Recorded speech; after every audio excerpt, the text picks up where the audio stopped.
Vous savez quoi? Quand vous aimez une personne, vous portez réellement cette personne dans votre cœur.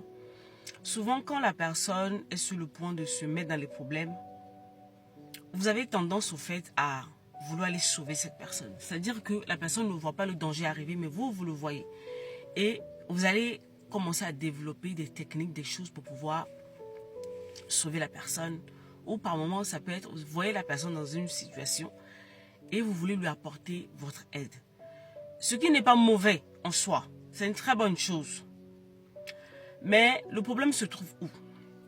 Le problème est que tout le monde n'a pas la même maturité que toi. Et puis, il y a des personnes, au fait, qui traînent des blessures intérieures. Je vous assure, dans notre génération, il y a beaucoup trop de blessés ambulants qui s'ignorent même. Et tu vas aller poser l'acte, tu vas vouloir aider la personne, tu vas vouloir donner un conseil à la personne, tu vas vouloir trouver des solutions à la personne et ça va se retourner contre toi. Je sais que tu as déjà vécu ça. Partage ton expérience avec nous en commentaire. Je sais que tu as déjà vécu ça. Tu pars dans l'intention d'aider la personne et puis ça se retourne contre toi. Pourquoi? Après, tu vas te dire au fait que les gens sont mauvais. Non, c'est pas que les gens sont mauvais en soi. C'est que l'être humain fonctionne comme ça. Quand les gens ne viennent pas te demander ton avis, quand ils ne te sollicitent pas, reste à ta place.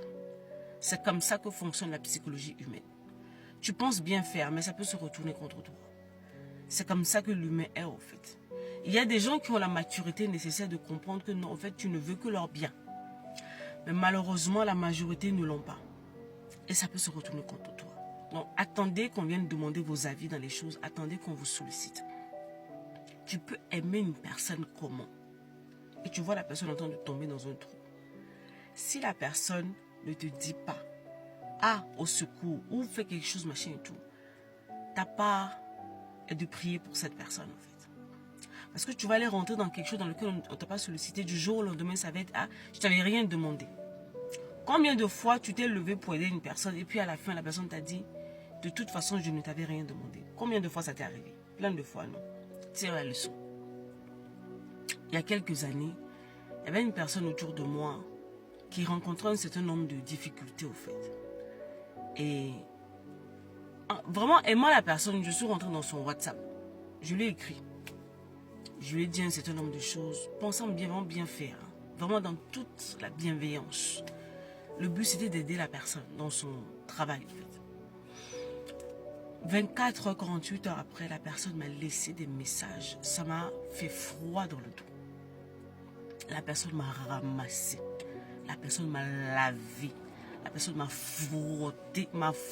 Oh, donc il m'a essoré. Et j'ai dit, ouais, c'est dosé. Tout ce que j'avais à faire, c'était de m'excuser parce que on m'avait rien demandé, au fait. Je me suis excusée auprès de cette personne. Et depuis le jour-là, j'apprends à la fermer au quotidien. Quand quelque chose ne me concerne pas, je reste à ma place. Ça peut péter comment? Tant que ça ne me concerne pas, autant que bouche cousue. Même si je vais prier pour toi.